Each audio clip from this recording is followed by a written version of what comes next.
Welcome to another episode of this series, Break Your Procrastination. Here comes the title of this episode, Do the Hard Thing First. Before this, let us recap what we have done. We have set the clear goals and we have identified what we need to do, how to we use time, and what are the things essential for writing goal, paper and pen, all the things in the previous episode. If you have not done it yet, I recommend to go be back of this previous episode and complete the questions. Let us start on this episode with action taking again. Let us start with one powerful quote. The cold water doesn't get warmer if you jump late. So there is no late in your vocabulary. Our mind tends to opt for easy options.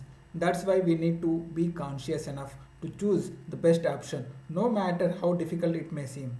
That may be hard to do when all we wish for it is to relax, zone out, or put things off until another day.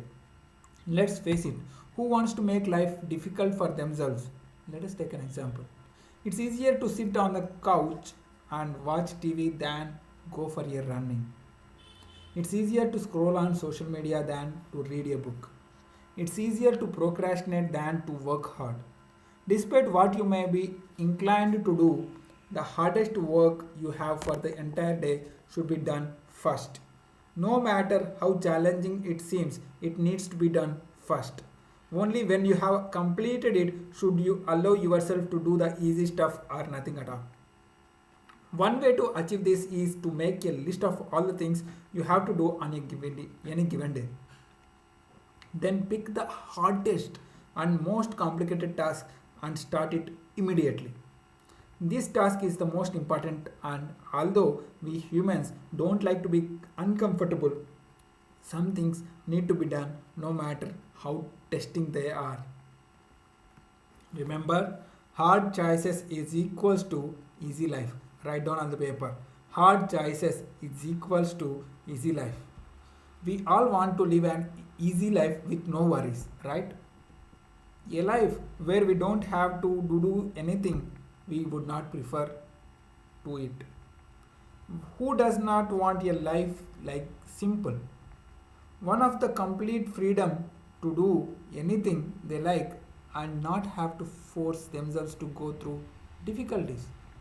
The truth is that if you want to have an easy life, you need to make hard choices. There is no reward in life in opting for the easy options. You will be only rewarded for the hard things you can do. Anyone can take the easy route, but it is the hard one that pays off in long run. There are there is no another way. I am telling again, hard choices is equal to easy life. If you want, you can pivot it. Easy choices is equal to hard life. This is a harsh fact of life, and the choice is yours.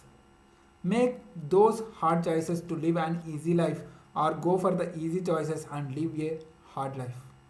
Whenever you are feeling lazy and don't feel like doing the work, think about your future self. Ask yourself where you would like to be in 5, 10, 20 years. However, you envisage your future, remember that it starts now. There is in the present. Your future starts now. Remember this. It starts now, here in the present moment. The actions you take today will shape how your future is going to look. F.M. Alexander says like this: people do not decide their futures, they decide their habits, and their habits decide their future. And one more powerful story I would like to say: this too shall pass. Once a king called upon his team of wise men and asked them, is there any mantra or suggestion that works in every situation, circumstance, any place, and any time? In every joy, every sorrow, every defeat, and every victory? One answer for all questions. The wise men were puzzled by the questions of king. One of them, an old man, suggested something that appealed to all of them. They approached the king and handed him something written on a piece of paper. He had to promise not to read it except under circumstances where he might find himself alone and there seems to be no way out. The king folded up the paper and placed it inside his diamond ring. Some time later, neighboring warriors attacked the kingdom.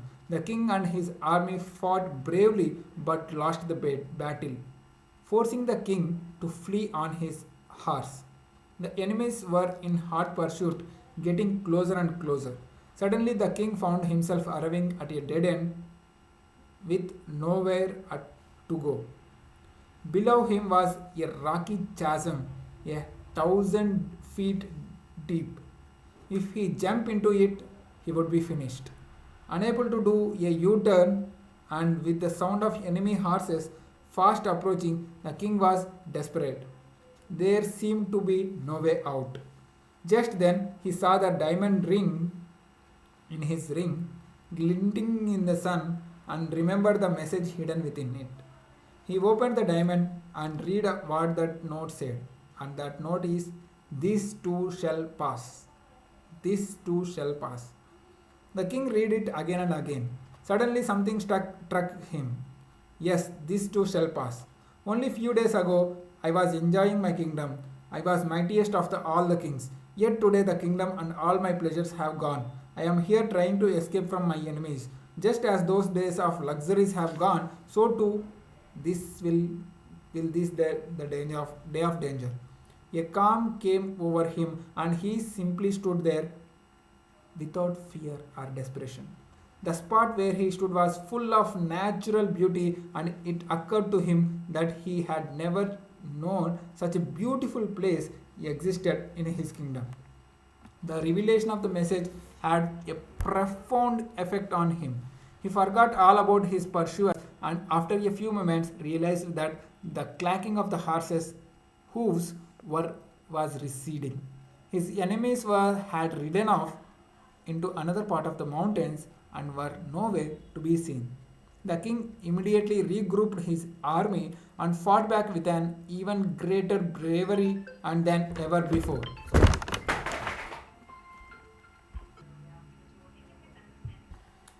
He successfully defeated the enemy and regained his kingdom. On his return, he was received with much fanfare. The whole capital rejoiced in the triumph of their great king and his army. His subjects were in a festive mood, showering flowers on their monarch from every house and street corner. People danced and sang, celebrating the vanquished king. The king, flattered by the prize, proudly said, "I am one of the bravest and greatest kings ever to have lived. No one can defeat me." At that moment, the diamond in his ring glinted again in the sunlight, reminding him to remain humble despite his success. He opened it and reread it. "This too shall pass." The king realized both success and sorrow come and go again and again, and neither is guaranteed. The story teaches us a valuable lesson about facing life's up and downs. As I told you in the previous, life is like an ECG. Face your life's up and downs with resilience and perspective. No matter how tough things may seem, it is essential to remember that circumstances changes. By embracing the idea that these too shall pass, we can find the strength to endure hardships and even remain humble in times of success. This mindset encourages us to focus on inner resilience rather than worrying about failure. Ultimately, it empowers us to navigate life's challenges with courage, knowing that brighter days lie ahead. Always remember, do the hard thing first, and remember, this too shall pass. All the very best in your productive journey. See you with another powerful productive tips in the next episode.